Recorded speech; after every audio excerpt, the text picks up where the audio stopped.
Daniel West arrived at Carver Middle School every morning at 7:15 a.m. sharp. Not because he had to, but because routine gave him something solid, something predictable. In the chaos of the city and the brittle lives of his students, he clung to routine like a life vest. He walked through the metal detectors just like the students did, even though he had a staff badge. He always did that. No one asked why. His office was at the end of a hallway no one liked to walk down, the kind of hallway Here lights flickered and lockers stayed broken. But it was quiet. Daniel preferred quiet. He poured himself weak coffee and opened his notebook. Yellow legal pad, pen always the same brand. Another ritual. Another control. He didn't like surprises. That morning, though, the knock on his door was harder than usual. Urgent. It was Ms. Kent, one of the assistant principals. Her face tight. You got a minute? He stood. Of course. In the conference room. Bring your notepad. She didn't wait for a response. Daniel followed. Inside the conference room sat three people: Principal Hayes, Officer Blunt from the district security, and a small, slouched boy with a navy hoodie pulled halfway over his face. Daniel recognized him immediately. Raymond Hill. 8th grade. Smart.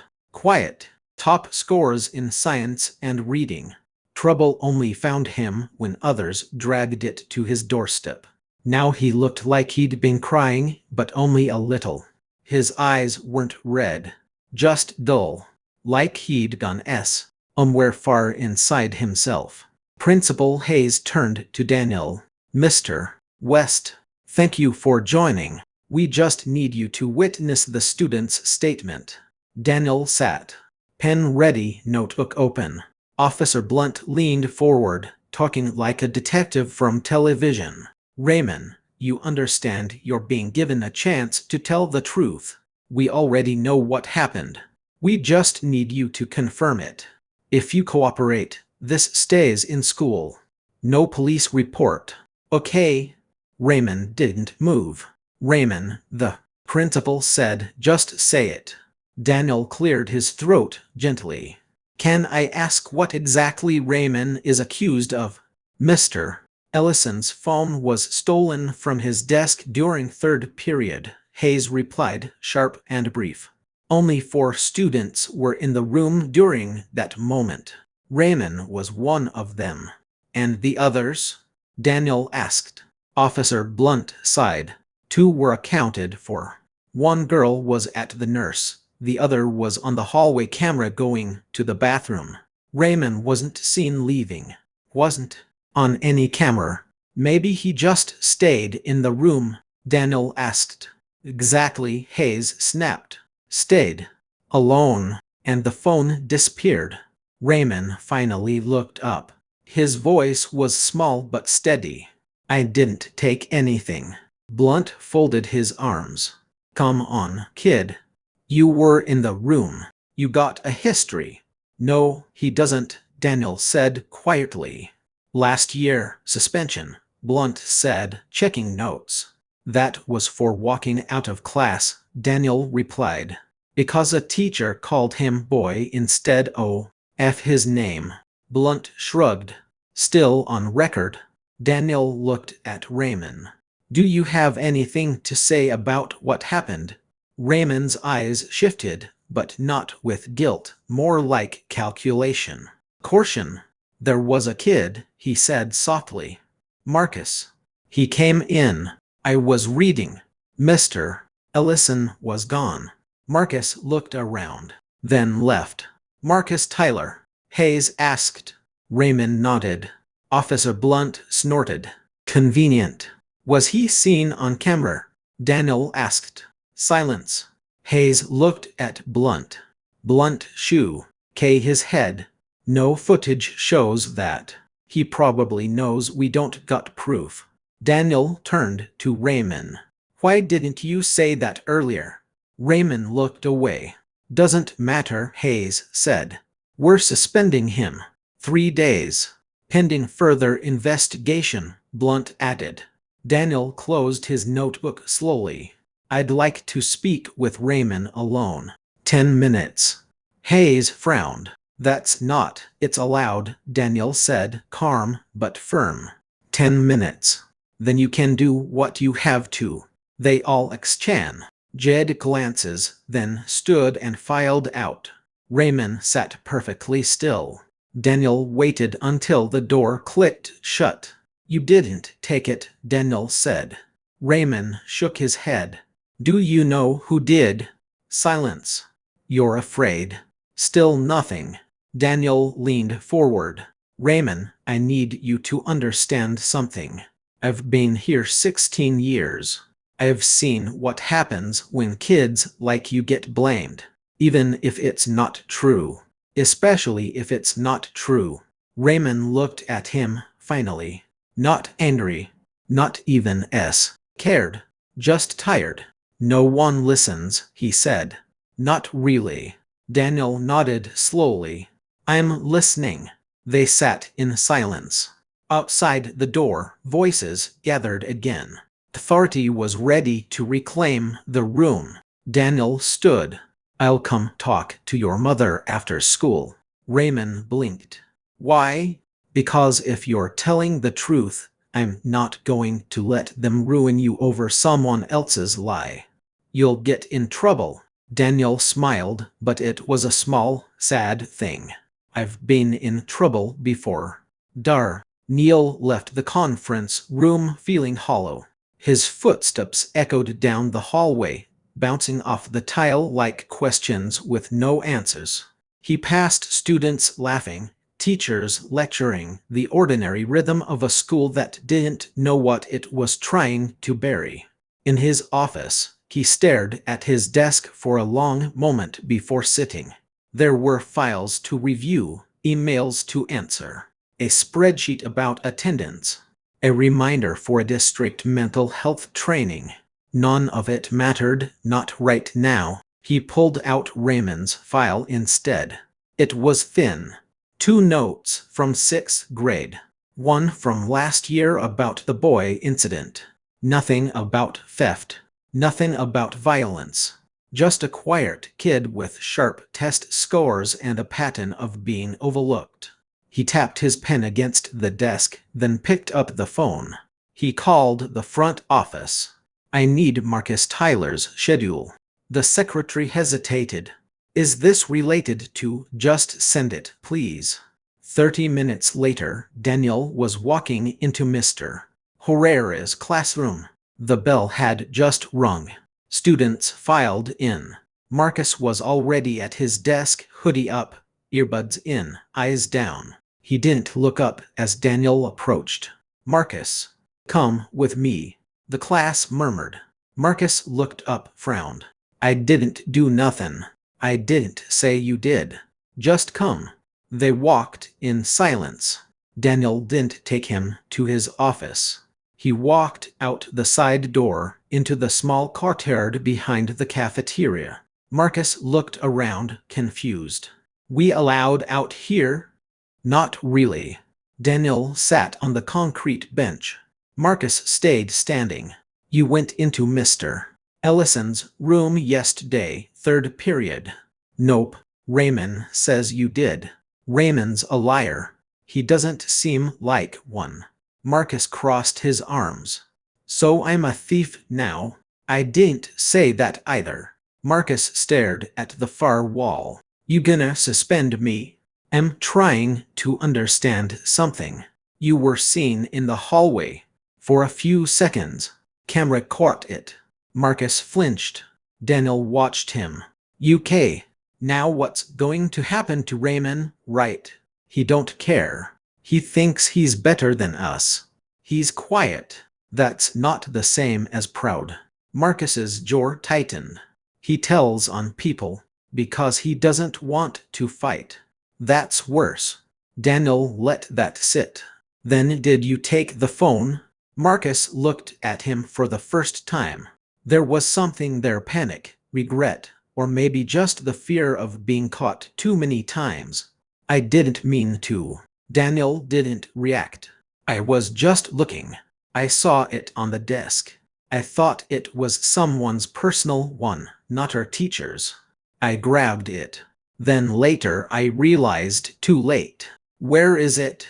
Marcus hesitated. In my locker. Daniel exhaled. Let's go. They walked back in silence. Daniel stopped by the security desk, called Officer Blunt. Found it, he said. Locker 118. He didn't explain. Just handed over the key Marcus gave him. Blunt looked at him, confused, but went. Raymond's name was cleared within the hour. No one apologized. No one called him brave. The principal gave Daniel a tight nod, like this had been inconvenient but tolerable. Marcus got 3 days out of school suspension. Daniel protested. He came forward. That should matter. Principal Hayes shrugged. It's protocol. Later that day, Daniel found Raymond sitting alone on the library steps. He sat beside him. They told me, Raymond said. Daniel nodded. Thank you. Daniel looked at him carefully. You knew he took it, didn't you? Raymond didn't. Answer. Why didn't you say anything? I did. You were the only one who listened. Daniel was quiet. People think if you talk, you're soft, Raymond said. But if you don't, they treat you like you're guilty anyway. I know. Raymond looked at him. Do you? Daniel thought of Kenny. A boy from his own school days. Small, soft-spoken. One day, some kids cornered him. Daniel had seen it happen. He'd stood there, frozen, while they shoved him, mocked his clothes, pulled his backpack open. He hadn't helped. He hadn't told. And 2 weeks later, Kenny had jumped off the pedestrian bridge near their school. Daniel never told anyone. Not even his wife. I think I do, he said quietly. Raymond didn't say anything more, but they sat there together in the strange comfort of silence. That night, Daniel walked home slower than usual. His apartment was only 5 blocks from the school, a rundown building near a laundromat and a porn shop. He lived alone. His daughter was in Seattle with her mother. Divorce papers finalized 2 years ago. Irreconcilable differences, the form had said. He unlocked the door, dropped his keys on the counter, and stood in the kitchen, staring at nothing. He poured a glass of water. Then he sat, opened his notebook, and wrote 3 words: what else hides? The next morning, Daniel didn't go straight to his office. Instead, he stood in the main hallway and just watched. Students flowed past like water, loud, fast, scattered. Teachers bar, arcade instructions. Security guards leaned near doors, nodding to the problem kids with practiced eyes. Daniel tried to see what he usually missed. He noticed how some students moved with their heads down, how others kept their hands deep in their pockets, not from cold but as habit, how 2 girls whispered furiously in the corner, faces tight with something between fear and anger. He saw a boy push another near the lockers, not hard, not enough to draw attention, but just enough to signal power. He watched how no one reacted. The school had its own rhythm, its own quiet laws. Later, in his office, Daniel opened the folder labeled Incidents Non-Reported. It was a private file. Things that hadn't made it into official channels, but were shared with him in passing. A girl crying in the stairwell. A boy who kept skipping lunch, not for discipline, but because he said he wasn't hungry. A whisper about a substitute teacher who always touched shoulders too long. He read them all. He didn't know what he was looking for. Just a feeling that something was off. That things were slipping. Then came a knock. It was a custodian, Reggie. Mid-50s, heavy-set, always smelled faintly of pine cleaner. Hey, mister. West, Reggie said, adjusting his cap. You got a sec? Sure. Reggie stepped in, closed the door. You remember Dondre Willis? Daniel nodded. Ninth grader. Transferred out 2 months ago. Said it was a family move. Well, I was clearing the old storage room behind B Hall yesterday. Found something. Reggie pulled a small, crumpled notebook from his back pocket. Was hidden behind the cabinet. Might not be anything. But it had his name. Daniel took the notebook. It was a mess. Torn edges. Water damage on some pages. He flipped it open. The handwriting was jagged. Angry. Sometimes barely readable. Most of it wasn't schoolwork. It was thoughts. They think I'm stupid, but I see what they do. MS. T called me thug again. I wish I could disappear. Raymond says I should tell someone. He don't get it. He don't know what happens when you talk. Daniel froze. He turned the page. There's a man in the blue car. Keeps parking outside. I told Mom, but she said stay quiet. I think he followed me one time. If I vanish, remember I didn't run. Daniel looked up. Where's Dondre now? Reggie frowned. Didn't they say he moved to Alabama? That's what I heard. But no forwarding records. No requests from a new school. Reggie scratched his head. You think something happened? Daniel didn't answer. Instead, he stood, walked to the file cabinet, and opened the student transfer forms. Dondre's folder was thin. No exit interview. No parent signature. Just a single typed sheet saying withdrawn by guardian. Family moved out of district. No phone number. No address. Nothing. That night, Daniel couldn't sleep. He sat in his living room with the TV on mute. The notebook in his lap. His phone beside him. A cold cup of tea on the table. He opened the notebook again, scanned the last few entries. The final page had only one sentence. They act like silence means safety. Daniel closed his eyes. He remembered something Raymond had said. No one listens. Not really.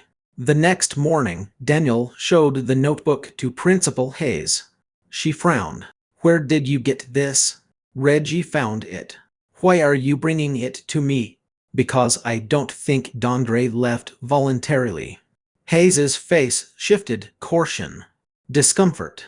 Mr. West, with respect, you're drawing conclusions from a few messy notes. He mentioned a man in a blue car. That he felt watched. That someone called him thug. Hayes sighed. Do you know how many students say things like that when they're angry?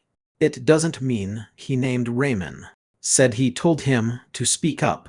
Hayes folded her hands. This school is under a microscope. We just got off a state audit. If you start chasing shadows, what if they're not shadows? She didn't answer. Daniel stood. I'm going to find out. She didn't stop him. But she didn't help either. Daniel started with the obvious. He pulled up Raymond's attendance logs, scanning the weeks before Dondre withdrew. They had 3 overlapping classes last fall. English, biology, gym. He checked the English teacher's notes. Mr. Keller. Nothing unusual.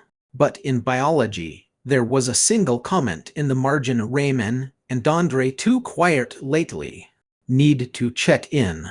That was it. No follow up.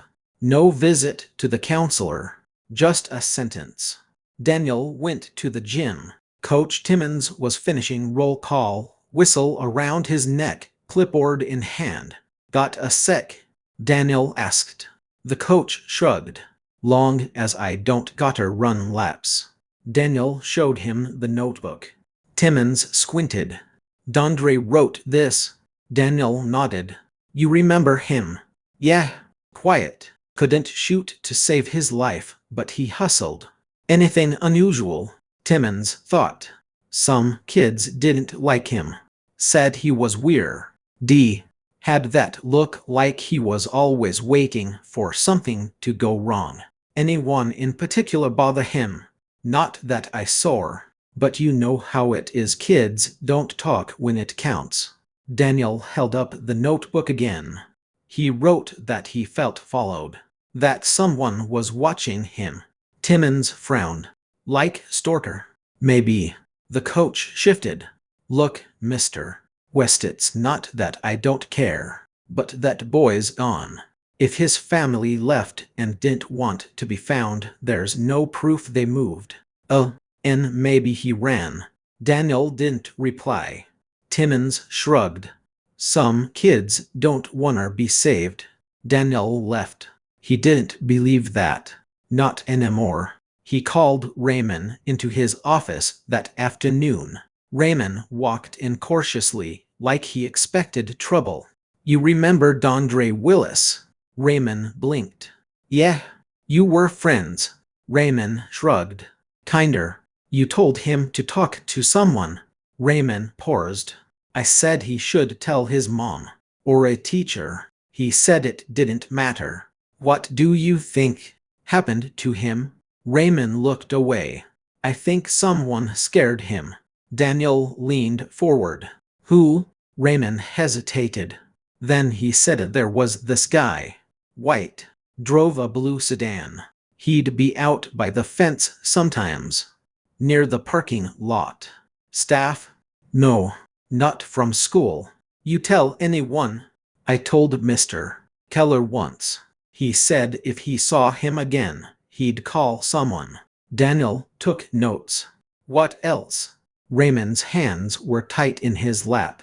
Dondre said the guy had a tattoo on his hand. Looked like a snake. Daniel froze. A snake? Yeah. That night, Daniel went digging. He pulled up local police reports. Searched for recent activity near the school. Reports of trespassing. Suspicious persons. One report buried in a long list mentioned a white male, mid-30s, seen loitering near the high school parking lot. Blue sedan.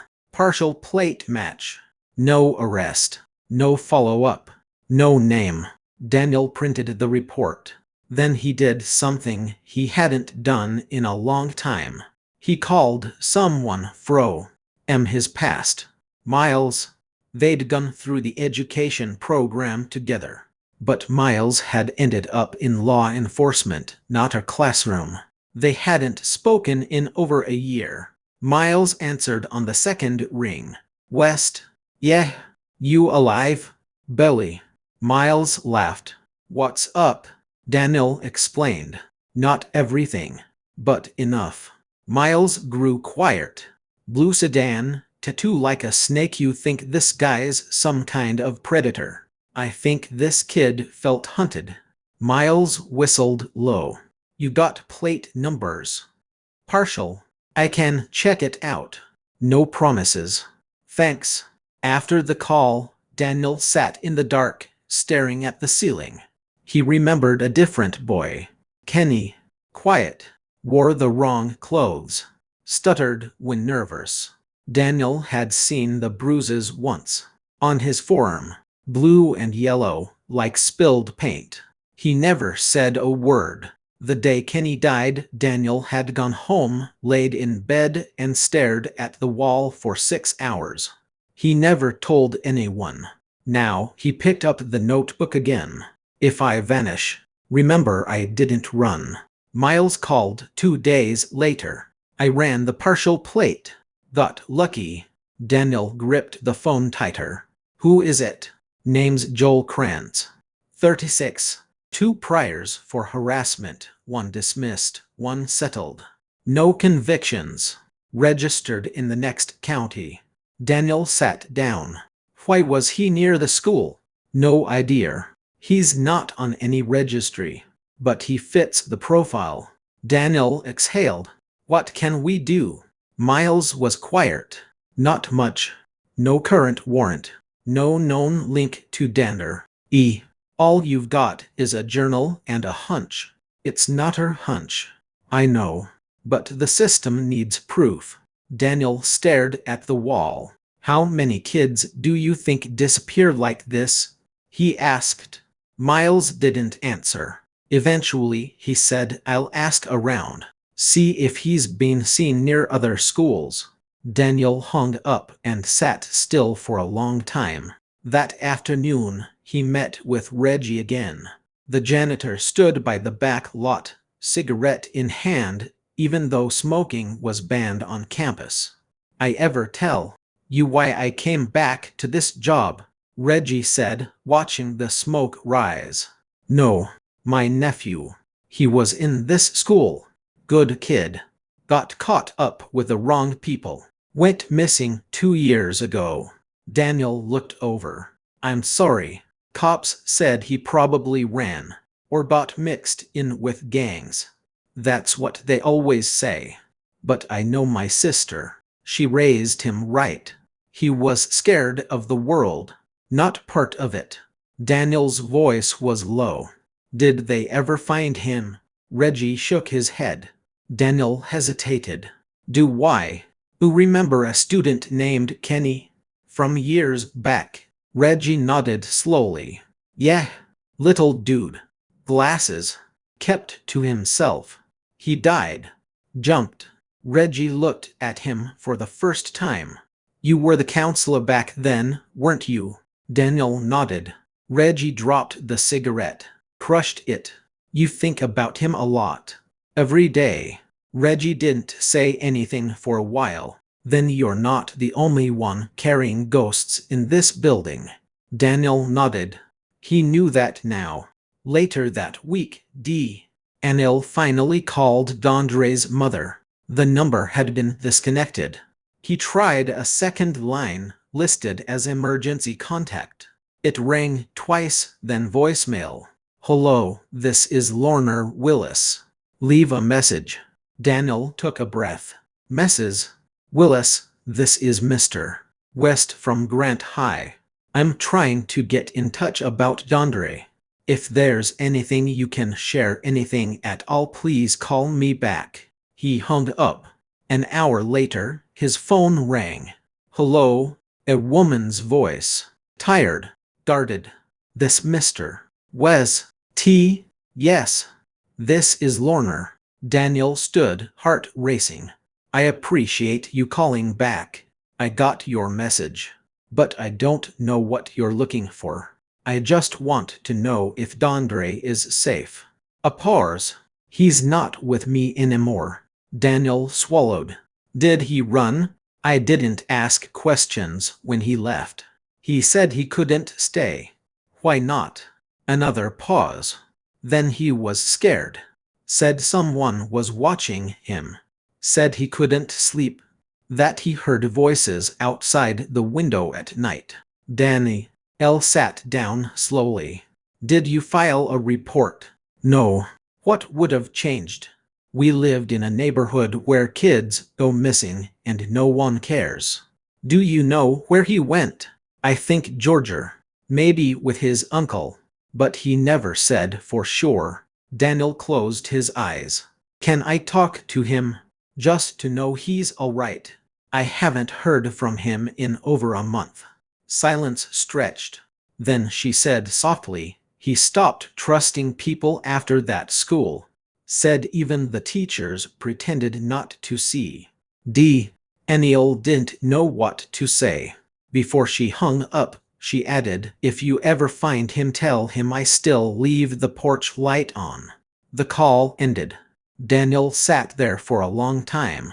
Then he opened the journal again. He traced a line with his finger. If I vanish, remember I didn't run. Daniel felt the weight of silence pressing down on him harder than ever before. He sat alone in his small office, the afternoon sun filtering weakly through the blinds. The air felt thick, almost suffocating. He reached for Dondre's notebook again, flipping through the worn pages with trembling fingers. This time, he wasn't just reading the words on the pages. He was searching the spaces between them, the empty lines, the sudden breaks, the hesitation that seemed to seep from every sentence. The pauses between words told a story of their own. A story of fear, of isolation, of a boy trapped by shadows he could neither see clearly nor escape. One entry stood out among the rest, written in shaky hand writing. They watch, not just outside. Inside, too, like shadows whispering in the hallways. Daniel's heart clenched. He realized that this fear wasn't just about one man, the supposed threat Joel Krantz. It was bigger, much bigger. It was the whole system, cold, indifferent, blind to the suffering happening right under its nose. The next morning, Daniel decided to reach out to someone who might know more. He arranged to meet Mr. Keller, the school's English teacher, in the quiet corner of the staff lounge. Keller looked older than his years, his face lined with exhaustion and worry. "Did you ever follow up after your note about Dondre and Raymond?" Daniel asked cautiously. Keller sighed deeply and shook his head. "I wanted to. I really did. But the system, it's broken, Daniel. I filled out paperwork, reported my concerns, but no one called me back. It's like screaming into a void. No one listens." Daniel frowned. "Did you notice anything else? Changes in behavior, mood, Ings?" Keller's eyes darkened with memory. He stopped writing. His essays were blank pages half the time. Sometimes he'd just stare out the window for long stretches, like he was waiting for something or someone. He was so quiet, more withdrawn than before. "Did he confide in you at all?" Daniel pressed. "Once," Keller replied, voice low. "He said he felt trapped, like the walls were closing in on him, suffocating him. He couldn't breathe." Daniel nodded, feeling a weight settle on his chest. "Thank you, Mr. Keller. I appreciate you telling me this." As Daniel left the lounge, the hopelessness followed him like a shadow. The school felt different now, colder, less safe. He walked slowly through the dimly lit halls, passing classrooms filled with students who didn't see, who didn't hear. Later, Daniel stopped by the library. He browsed through old yearbooks, running his fingers over the glossy pages as faces of former students stared back at him. Some smiling, some frozen in moments of teenage awkwardness, some with eyes too serious for their age. One name caught his eye: Marissa Clark. She had graduated 5 years ago. A bright student, remembered fondly by some teachers. But Daniel's gut told him there was more to her story.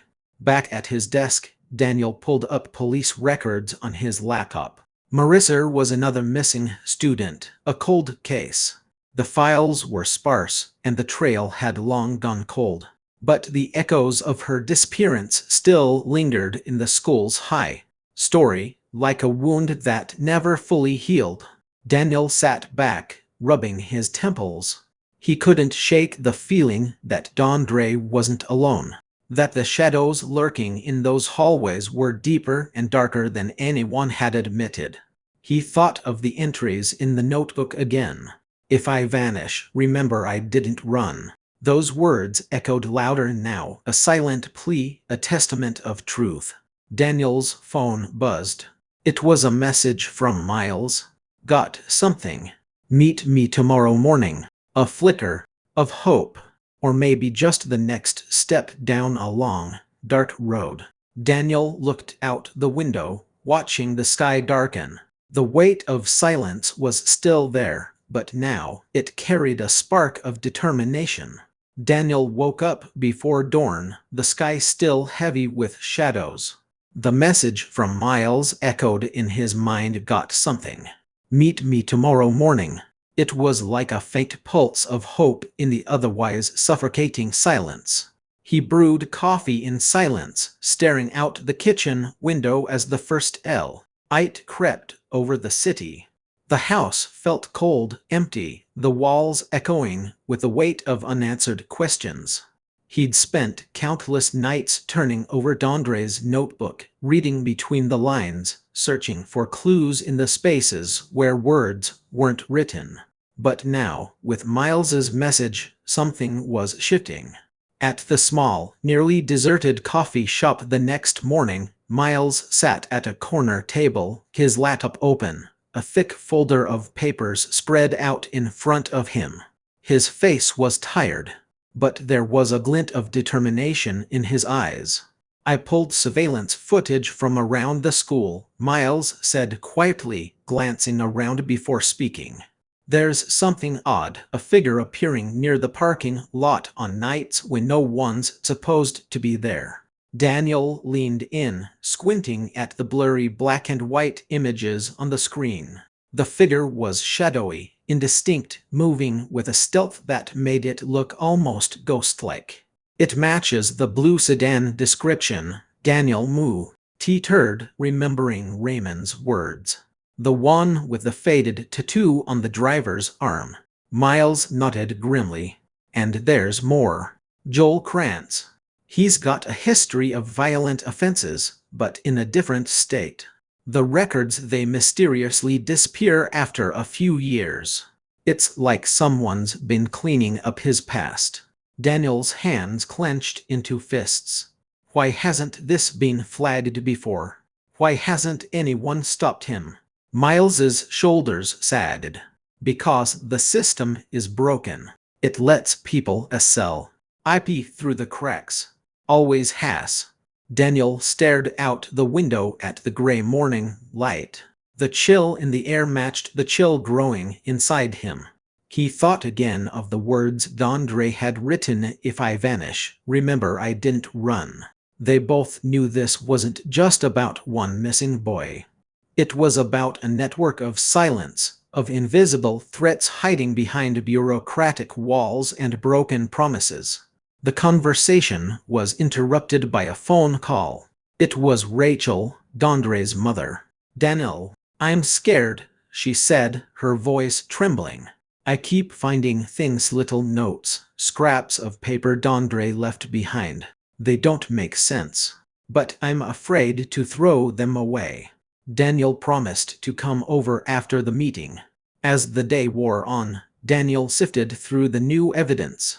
He began mapping connections, missing students, reports of suspicious activity, unexplained disappearances.